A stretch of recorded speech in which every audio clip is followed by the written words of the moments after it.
నాన్నంటే రెండక్షరాల భరోసా, చిటికెన వేలు పట్టుకొని జీవితాన్ని నడిపించే దారి. కానీ ఆ పదం వింటేనే నా కన్నీటి ప్రవాహానికి అంతుండదు. గుండెలోని బాధల ఊట ఆగదు.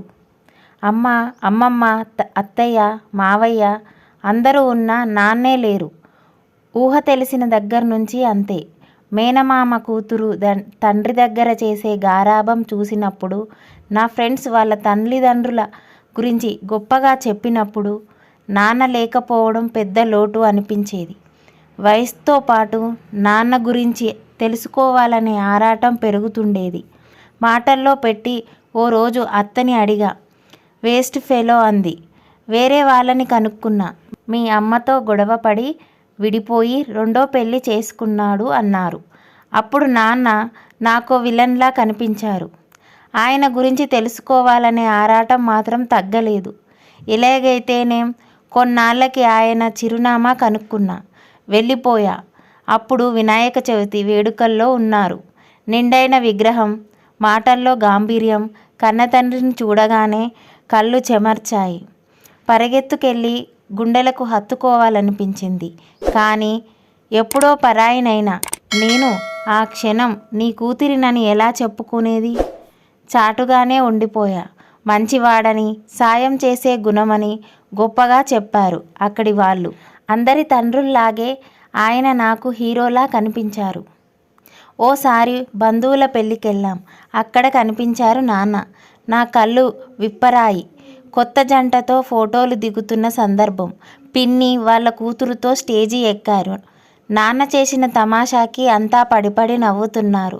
నేను వాళ్ళ పక్కనే ఉన్నట్టు, వాళ్ళతో కలిసి ఫోటోలు దిగుతున్నట్టు ఊహించుకుంటున్నాను. మనసారా నవ్వుకున్నాను. నాన్న వాళ్ళ స్టేజి దిగుతున్నారు. మావయ్య, నేను ఎక్కుతున్నాం. అనుకోకుండా వాళ్ళిద్దరి చూపులు కలిశాయి. అంతే, వేగంగా మొహాలు తిప్పుకున్నారు. ఆ వెంటనే నా వైపు చూశారు నాన్న. 2 క్షణాలు. ఆయన కళ్ళల్లో సన్నటి కన్నీటి పొర. తలదించుకొని వడివడిగా వెళ్ళిపోయారు. అసలేం జరిగింది?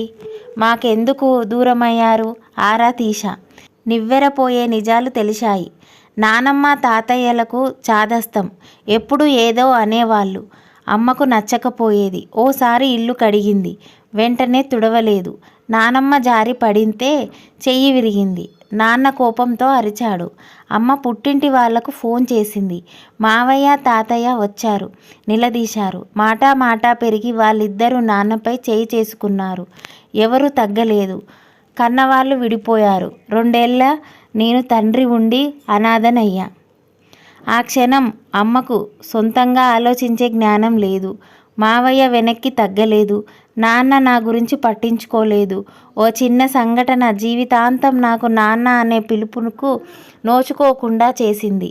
జీవితాంతం ఉండేది ఒకే నాన్న. కంటికి కనిపించే దూరంలో ఉన్న మాట్లాడలేని దుస్థితి. ఆయన ప్రేమ పొందలేని దౌర్భాగ్యం.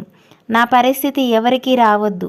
ఇది చదివాకైనా పిల్లల జీవితాల్ని పణంగా పెట్టే అనవసర పంతాల జోలికి ఏ తల్లిదండ్రులు వెళ్ళరని ఆశిస్తున్నా. ఇలాంటి మరిన్ని రియల్ స్టోరీస్ వినాలనుకుంటే నా ఛానల్ని సబ్స్క్రైబ్ చేయండి, షేర్ చేయండి, లైక్ చేయండి. Thank you for watching.